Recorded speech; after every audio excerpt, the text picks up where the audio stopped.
अभी हमारे साथ एक भारतीय जनता पार्टी के बहुत वरिष्ठ नेता हैं और ये पार्टी के लिए बहुत सारे ऐसे चंपारण के लिए बिहार के लिए काम किए हुए हैं। लेकिन आपको देखने के बाद ऐसा नहीं लगेगा ये कहीं से नेता है, लेकिन ये लगते हैं अभिनेता टाइप के, स्मार्ट है, बोलने का तरीका है, पर्सनालिटी भी है। तो सर से हम लोग रूबरू होते हैं और बात करते हैं कुछ मुद्दे पे जो अभी देश में चलंत मुद्दे हैं। सर, इस देश के जितने भी सीनियर पत्रकार हैं, जैसे कि आप अभी रवीश कुमार जी हैं, अजीत अंजुम जी है, अभिषार शर्मा जी है और प्रसून वाजपेयी जी है, कहना है अगर भारतीय जनता पार्टी 2024 में फुल बहुमत से सरकार बना लेती है तो वो संविधान को बदल देगी। इससे आप क्या समझते हैं? इन सभी को मोदी फोबिया हो गया है और इनकी पहले इनको एक लग्जरी लाइफ पूर्व की सरकारों द्वारा मिलती रही है। हवाई जहाज से इन लोगों को विदेशों का भ्रमण कराया जाता था, वो सब चीज़ें बंद हो चुकी हैं इस सरकार में, तो इन्हें खुजली हो रही है, इसको खुजली कहेंगे। और जहाँ तक संविधान खतरे की बात है तो संविधान की धज्जी तो पूर्ववर्ती कांग्रेस की सरकार उड़ाते रही है। चुनी हुई सरकारों को बर्खास्त करना, उन्हें चुनी हुई सरकारों को अपने कार्यकाल पूरे नहीं करने देना,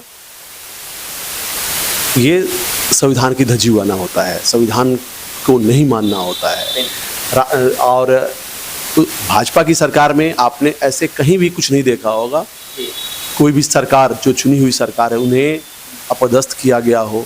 तो ये सब एक दुर्भावना से प्रेरित माहौल बनाने का प्रयास हो रहा है। सर, एक प्रश्न और भी आता है, ऐसा लोग बोलते हैं, आरोप लगाते हैं, सर भारतीय जनता पार्टी क्या सर मंदिर मस्जिद जात पात हिंदू मुस्लिम पे राजनीति करती है क्या? भाजपा सबका साथ, सबका विकास, सबका विश्वास को लेकर कार्य करती है।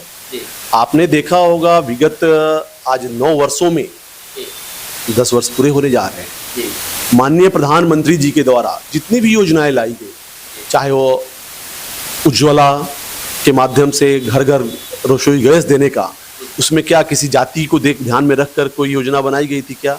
हर जाति को नहीं मिली क्या? आयुष्मान भारत जो हमारा 5 लाख का हेल्थ कार्ड है, उसमें किसी विशेष वर्ग को दिया गया क्या? कहीं कोई जातीय आधार पर दिया गया क्या? क्या धर्म के आधार पर विभाजन किया गया क्या? ऐसा कहीं नहीं है। सभी को आयुष्मान कार्ड के माध्यम से 5 लाख रुपये तक का हेल्थ कार्ड बन रहा है सबका। ऐसे ही प्रधानमंत्री आवास योजना, चाहे कोविड के समय में राशन देने की का हो, कहीं भी माननीय प्रधानमंत्री जी ने किसी वर्ग से भेद नहीं किया। ये एक देश में विपक्षियों द्वारा एक दुर्भावना के तहत ये सब अफवाह फैलाए जाते हैं कि भाजपा हिंदू मुस्लिम करती है या जातिवाद करती है। बिल्कुल सर, और भी इसमें प्रश्न आता है। सर, प्रश्न ये है, सर आपके नज़र से सबसे बेहतर प्रधानमंत्री जी कौन, अटल बिहारी वाजपेयी या नरेंद्र मोदी जी? देखिए, दोनों प्रधानमंत्री जी का कार्यकाल अपने आप में बेमिसाल रहा है। माननीय प्रधानमंत्री जी अटल बिहारी वाजपेयी जी का जो कार्यकाल था, उस कार्यकाल में भारत ने एक नई ऊंचाई प्राप्त की।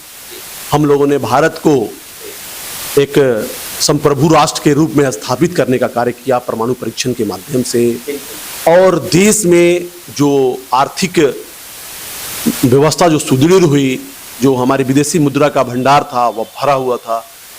एक तरीका से देखिए तो भारत को जो उन्होंने नई ऊंचाई दी और भारत की जो अर्थव्यवस्था मजबूत की, उसके बाद 10 वर्षों में कांग्रेस ने देश को पुनः बदहाली में ढकेल दिया। पुनः माननीय प्रधानमंत्री नरेंद्र भाई मोदी के नेतृत्व में जहां पूरे विश्व की अर्थव्यवस्था चरमराई हुई है, उसमें भारत आज सीना तान के खड़ा है। भारत की जो गौरव है वो पूरे विश्व में बढ़ी है। भारत का स्वाभिमान जो है वो पूरा दुनिया उसके आगे अपना मस्तक झुका रहा है। आप ऐसा देख रहे होंगे। बिल्कुल सर, आपने जवाब नहीं दिया। सर बताएं, सबसे बेहतर प्रधानमंत्री कौन, दोनों में कौन बेहतर? दोनों सर्वश्रेष्ठ। बिल्कुल सर, आप फंसना नहीं चाहते हैं, हम लोग फंसाना चाहते हैं आपको। और भी सारे प्रश्न आते हैं, थोड़ा सा हम लोग मणिपुर पे 2-4 मिनट बात कर लेते हैं, 2 मिनट। सर, क्या इस देश का यही विडंबना है कि इस देश का प्रधानमंत्री, गृह मंत्री जी कर्नाटक के चुनाव में व्यस्त है, लेकिन सारा ध्यान अपना मणिपुर पे नहीं दे पा रहे, इसका कारण क्या है? कर्नाटक का चुनाव तो कब का समाप्त हो चुका है और मणिपुर की जो व्यवस्था है वो भी अब शांत हो चुकी है। और देश के अन्य बहुत सारे राज्य हैं जहां पर मणिपुर से ज़्यादा कानून व्यवस्था खराब है। बंगाल में, पश्चिम बंगाल में, राजस्थान में, ऐसे राज्यों में बहुत सारी लोगों के साथ अमानवीय घटनाएं हो रही हैं। लेकिन माननीय प्रधानमंत्री जी के नेतृत्व में आज मणिपुर को शांत किया गया है। अमित शाह जी के नेतृत्व में अभी वैसी कोई व्यवस्था, वहाँ पे कोई वैसी घटनाएं नहीं। एक और प्रश्न आता है सर, ऐसे आपके प्रधानमंत्री पे, हमारे भी प्रधानमंत्री के, इस देश के प्रधानमंत्री पे ऐसा आरोप लगाया जाता है हर विभाग का सर, जैसे स्वास्थ्य में हो गया, रेलवे में हो गया, कोई भी नई चीज का योजना का उद्घाटन करना होता है तो उस विभाग का मंत्री नहीं करते हैं, इस देश का प्रधानमंत्री करते हैं। इसका कारण क्या है? प्रधानमंत्री जी हमारे सर्वोच्च नेता हैं जी।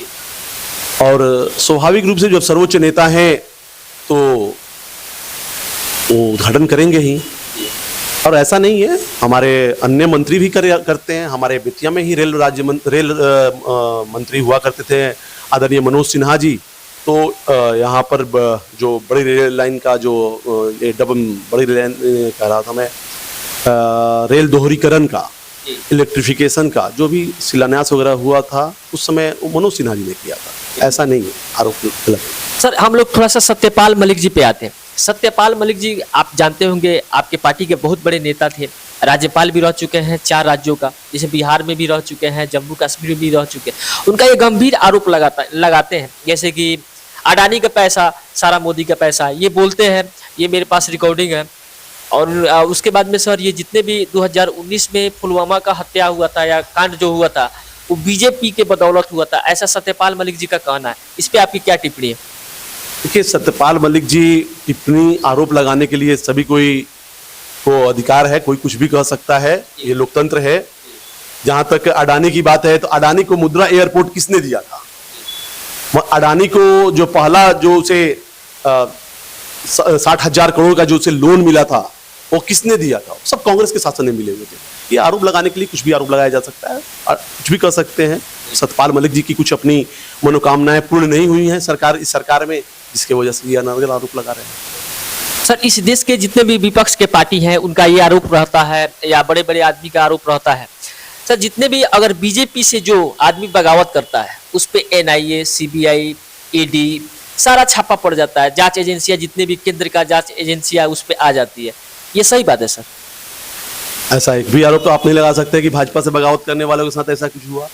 ईडी और मेरा आरोप नहीं है सर, विपक्ष के जितने भी लोग, विपक्ष के लोग ऐसा आरोप लगा सकते हैं जो घोटालेबाज हैं। उन्हें इस सरकार उन घोटालेबाजों को बख्शने वाली नहीं है। जो भी इस देश के पैसा को, इस देश के गरीब जनता के पैसा को लूटने का प्रयास करेगा उसे माननीय प्रधानमंत्री जी द्वारा बख्शा नहीं जाएगा। ये उसी का संदेश है। इस देश में सर नेपोटिज्म वाली पार्टी कौन सी है? वो तो आप देख ही रहे हैं, जो पार्टियां हैं आप सारी वैसे ही पार्टियां जो घमंडिया गठबंधन की हमारी जो गठबंधन की बनी हुई है उसमें वही सब पार्टियां जुड़ी हुई हैं, बहुत सारी पार्टियां उसमें। बीजेपी या कांग्रेस दोनों में परिवारवाद कौन है? ये तो घोषित रूप से आप देख रहे हैं कि नेहरू जी, उसके बाद इंदिरा जी के बाद राजीव जी के बाद सोनिया जी, और सोनिया जी के बाद राहुल जी को, और वाड्रा को, प्रियंका वाड्रा को, और उसके बाद प्रियंका वाड्रा के बच्चे आएंगे। उन जितने भी कांग्रेस के लोग होते हैं या लोग हैं जो नेता है, MP है, MLA है, MLC, ये भी आरोप लगाते हैं, जैसे कि राजनाथ सिंह का जो लड़के हैं MLA हैं वो क्या है, अमित शाह के लड़के जो BCCI का अध्यक्ष है जैसा, वो क्या है? देखिए, ये सभी आपने कहा, पंकज सिंह जो है वो एक भाजपा कार्यकर्ता के रूप में उन्होंने कार्य करके इस उपलब्धि को हासिल किया है। आज वो विधायक हैं तो वो ऐसा नहीं है कि राजनाथ सिंह के बेटा के वजह से वो आज विधायक है। पंकज सिंह की अपनी स्वयं की पहचान एक संगठनकर्ता के रूप में रही है और उन्होंने कार्य करके उस जगह को हासिल किया है। और जय शाह का फील्ड अलग है, वो अपना खेल कूद के विषय में रहते हैं, तो उन्होंने अपना विषय के वो जो भी दायित्व पे हैं वो उसके वजह से है। सर एक सेकंड लास्ट क्वेश्चन है, अब क्वेश्चन ये है, जितने भी इस देश का विपक्ष के पार्टी है, जैसे कि समाजवादी से लेके ममता की पार्टी तक और नीतीश कुमार की पार्टी से लेकर के लालू की पार्टी तक, ये सारे लोग मिल के क्या नरेंद्र मोदी जी का सामना कर पाएंगे 2024 में? बिल्कुल नहीं, असंभव। पूर्व में भी आपने देखा होगा, जब हमारे 2009 में, 2014 में हर बार हमारी सीटें बढ़ती रही हैं। देश की जनता जानती है कि ये सभी वंशवादी हैं, ये सभी भ्रष्टाचार के पोषक हैं, और देश की जनता को पता है कि ये लोग अगर सत्ता में आएंगे तो गरीबों का हक खाएंगे, घोटाले करेंगे। इसलिए इस सरकार का जाना माननीय प्रधानमंत्री के नेतृत्व में जो है वो पुनः आना तय है। सर, और भी प्रश्न है, क्या आपको लगता है नीतीश कुमार आपके नज़र में क्या है, विकास के बिहार के लिए क्या क्या किए हैं? उनको विकास पुरुष भी कहा जाता है, इस पे आपकी क्या राय है? देखिए, एनडीए जो पहली बार हमारी सरकार 2005 में माननीय नीतीश कुमार जी के साथ बनी थी, उस सरकार में भाजपा के जो मंत्री हुआ करते थे, उन्होंने अपना बेस्ट परफॉर्मेंस दिया। आपने देखा होगा कि उस समय स्वास्थ्य मंत्री हमारे आदरणीय चंद्रमोहन राय जी हुआ करते थे। आदरणीय चंद्रमोहन राय जी ने बिहार की लचर जो स्वास्थ्य सेवा थी, हॉस्पिटल में आपको सूअर और कुत्ते जो बेड पर बैठे मिलते थे, वो उस व्यवस्था को अगर बदलने का काम किया, तो हमारे भाजपा के मंत्री ने बिहार की जो सड़कें थी वो बदहाल थी। उस समय हमारे स्वास्थ्य मंत्री सड़क के मंत्री, पथ निर्माण मंत्री हमारे आदरणीय नंद किशोर यादव जी हुआ करते थे। उन्होंने उस पर कार्य किया। बिहार की वित्त व्यवस्था बदहाल थी, उसके लिए आदरणीय सुशील कुमार मोदी जी जो वित्त मंत्री हुआ करते थे, उन्होंने इस बिहार की बदहाल अर्थव्यवस्था को सुधारने का कार्य किया, पटरी पर लाने का कार्य किया। सर, इसी में एक प्रश्न आता है सर, जैसे कि आपने बताया चंद्रमोहन राय जी के बारे में, उनका भी हमने इंटरव्यू किया था। बहुत सारे इस भारतीय जनता पार्टी के जो नेता हैं उनका भी हम लोग इंटरव्यू करते हैं, और बिहार का कोई नेता नहीं है जो हमारे चैनल पे नहीं है। तो हम लोग एक प्रश्न था, चंद्रमोहन राय जी की तरफ से प्रश्न था, सर बेतिया जो हॉस्पिटल है उनका नाम बदलाने का मुख्य कारण क्या है, और हॉस्पिटल का श्रेय आप किसको देना चाहते हैं? हॉस्पिटल जो आज बन रही है जी, उसका श्रेय निसंदेह चंद्रमोहन राय जी को जाता है, आदरणीय हमारे नेता को, और डॉक्टर संजय जायसवाल जी को भी जाता है। क्योंकि जो बीच में एनडीए पार्ट 1 के बाद जब गठबंधन की सरकार बनी थी, उस सरकार में उस समय के तत्कालीन स्वास्थ्य मंत्री ने यहाँ के मेडिकल कॉलेज के पैसे को डाइवर्ट करने का कार्य किया, जिसके लेकर हम लोगों ने सड़क पे धरना दिया, कलेक्ट्रेट पर विशाल धरना का आयोजन किया, पुनः सरकार पर दबाव बनाया और हमारी मेडिकल कॉलेज का पैसा वापस आया और हमारे मेडिकल कॉलेज के कार्यों में रफ्तार आई। सर, क्या आपको लगता नहीं है कि महारानी जानकी कुंवर के नाम से हॉस्पिटल होना चाहिए था? निसंदेह महारानी जानकी कुंवर के नाम से ही होना चाहिए था, और हम लोगों ने इसका मांग भी किया, लेकिन नीतीश कुमार हमारे महारानी को श्रेय नहीं देना चाहते हैं और उन्होंने इसका नाम गवर्नमेंट मेडिकल कॉलेज रख दिया। वो कहीं से जायज़ नहीं है। मैं आपके इस चैनल के माध्यम से पुरजोर मांग कर रहा हूँ कि इस मेडिकल कॉलेज का नाम महारानी जानकी कुंवर के नाम पर ही होना चाहिए, महारानी जानकी कुंवर मेडिकल कॉलेज होना चाहिए। सर, बहुत बहुत धन्यवाद समय देने के लिए। एक लास्ट प्रश्न ये था सर, आप जितने भी चंपारण वासियों को, बिहार वासियों को क्या संदेश देना चाहते हैं अपने माध्यम से? आज रक्षाबंधन के पावन पर्व पे मैं पहले तो अपने सभी जिले वासियों, बिहार वासियों, देशवासियों को आपके चैनल के माध्यम से बधाई और शुभकामना देता हूं कि भाई बहन का जो अटूट पवित्र प्रेम का ये जो पर्व है रक्षाबंधन, वो सबके को खुशी दे, सबको के घर में सुख शांति आए और सभी प्रेम पूर्वक रहें। ये मेरी आपके इस चैनल के माध्यम से संदेश है। सर धन्यवाद सर। जितने भी मेरे व्यूवर्स हैं और जितने भी श्रोता हैं, देखने वाले हैं, लाखों में व्यूवर्स हैं, हम लोग उनसे कहना चाहते हैं ये सर के बारे में जितने भी डिटेल्स हैं हम लोग लेके आएंगे नेक्स्ट एपिसोड में। सर कितना दिन से भारतीय जनता पार्टी में काम करते हैं, क्या क्या किए हैं, और इनका सारा हम लोग डिटेल्स लेके नेक्स्ट वीडियो में